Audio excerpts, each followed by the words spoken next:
Hey, welcome to the Daily Devo. My name's Mike, and today we're talking about number 5.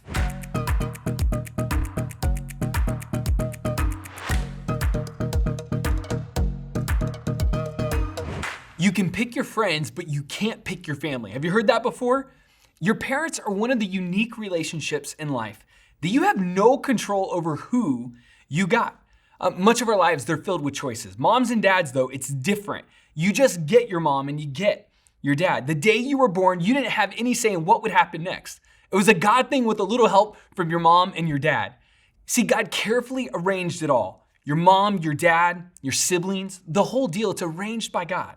You see, the babies don't get a choice on who their family is on delivery day, and moms and dads are in the same boat. They don't have control over the details of their new baby. Some might want a boy or a girl, or a perfectly healthy baby, or a certain type of personality, or they might have high expectations for the future for their baby. But see, the people involved don't have a say in the full outcome. And see, whatever happens is fully up to God in this moment. Let's take a look today and let's see what the Bible has to say about the relationship between mom and dad and sons and daughters. Look at Exodus chapter 20, verse number 12. We're looking at the 10 commandments. We're counting down. Today we're at number 5, and this is what it says in verse 12. Honor your father and mother. Then you will live a long, full life in the land your God has given you. You see, this commandment tells us that God wants you and I to participate in the relationship with our parents by honoring them. You might be wondering what that looks like for you. It's a fair question. It's different for all of us. Truthfully, every single relationship between a mom and a dad and their sons and their daughters is uniquely their own.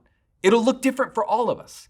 The hard thing for us to sometimes understand with a commandment like this is that we all want to uniquely express our individual ups and downs with our parents. I know I have mine and I know you have yours, but see, that's why today's devotion has to look a little different for us. See, there's not a list, there's not a perfect list of all the right ways and wrong ways to show honor or dishonor to your parents. I don't have all the answers to the complicated hurts that you might be carrying in the unique relationships you have with mom and with dad.